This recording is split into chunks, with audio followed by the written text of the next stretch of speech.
यह 5 गुण एक एक करके, अब समझने वाली बात यह कि एक एक करके जो ये गुण उत्पन्न हो रहे हैं, अर्थ पृथ्वी के पास 5 गुण हैं, जल के पास 4 गुण हैं, अग्नि के पास 3 गुण हैं, वायु के पास 2 और आकाश के पास 1।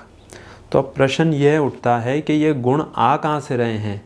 आकाश के पास 1 गुण था, जल वायु के पास 2 आ गए, अग्नि के पास 3 आ गए, तो ये जो गुण जुड़ रहे हैं ये आ कहाँ से रहे हैं, उत्पन्न कैसे हो रहे हैं। प्रश्न हमारा यह है कि यह गुणों की उत्पत्ति कहाँ से हो रही है। क्या आकाश तत्व के पास 1 ही गुण था और वायु में आके 2 गुण आ गए, तो जो दूसरा गुण आ गया वो कहाँ से उत्पन्न हुआ। तो ऐसा नहीं है कि जिस प्रकार से पृथ्वी के पास 5 गुण हैं, तो ऐसा नहीं है कि वायु के पास या अग्नि के पास या आकाश के पास ये 5 गुण नहीं थे। आकाश के पास भी 5 गुण हैं, वायु के पास भी 5 गुण हैं, सभी तत्वों के पास में 5 गुण पहले से ही उपस्थित हैं, परंतु उन तत्वों के अंदर उस गुण को प्रकट करने योग्य क्षमता या अवस्था नहीं है। अब इस बात को थोड़ा और सरल करके समझें। आकाश के पास सिर्फ 1 गुण है और पृथ्वी के पास 5 गुण हैं, तो ऐसा नहीं है कि आकाश के पास 5 गुण नहीं हैं। आकाश के पास भी 5 गुण हैं, परंतु उसके पास अवसर नहीं है अपने 5 गुणों को प्रकट करने का या उनको दिखाने का। उदाहरण के रूप में इस बात को हम समझें तो यदि हम एक बीज बोते हैं ज़मीन के अंदर, उस बीज का अंकुरण होता है, अंकुरित होता है वो बीज, अंकुरण होने के बाद में वृक्ष बनता है। तो अब क्या बीज के पास वृक्ष के गुण नहीं थे? वृक्ष के गुण सारे एक छोटे से बीज के अंदर थे, नहीं तो वृक्ष उत्पन्न नहीं हो सकता, वृक्ष बड़ा नहीं हो सकता।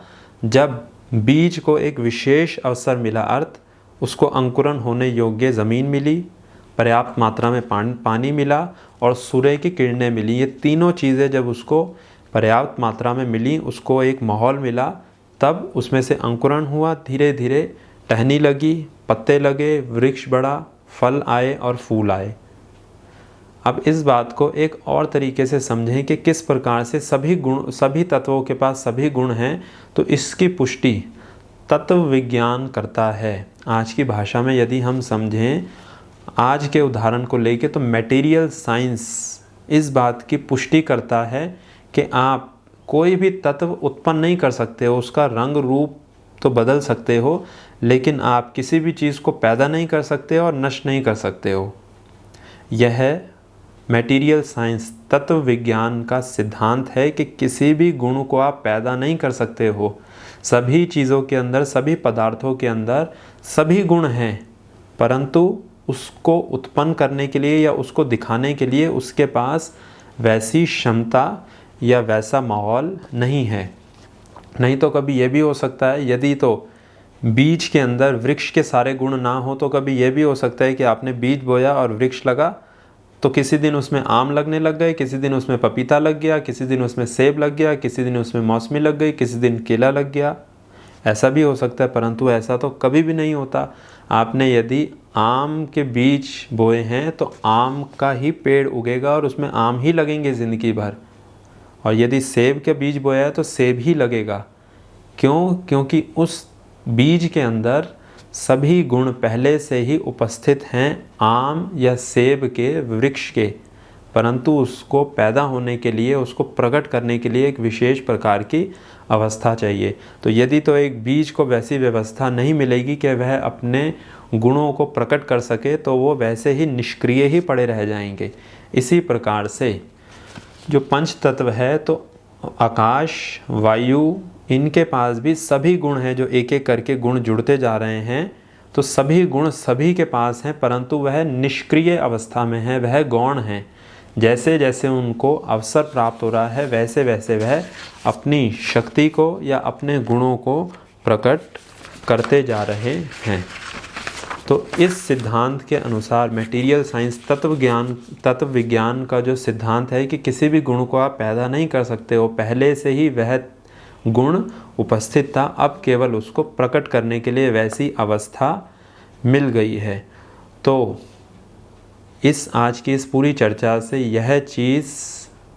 इस चीज़ की पुष्टि हो जाती है कि सभी गुण, जो भी चिकित्सा योग्य गुण वायु, आकाश, पृथ्वी, जल और अग्नि के अंदर हैं, वह सभी महत्त्व से ही उत्पन्न हुए हैं और महत्त्व के अंदर पहले से ही थे, परंतु महत्त्व में एक भी गुण को प्रकट करने का अवसर नहीं था।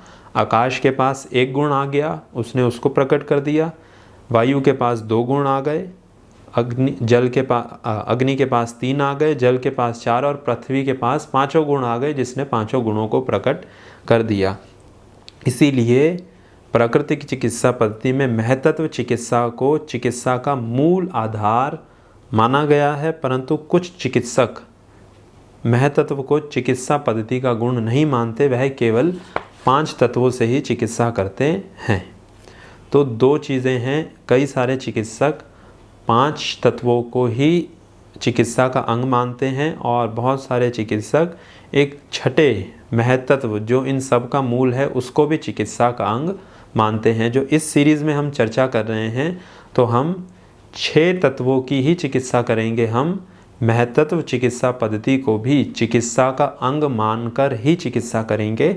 तो अब अगली वीडियो में हम चर्चा करेंगे महत्त्व चिकित्सा पद्धति या महत्त्व किस प्रकार से हमारे शरीर के ऊपर, मन के ऊपर, बुद्धि के ऊपर प्रभाव डालता है और क्या उसके स्वास्थ्य गुण हैं।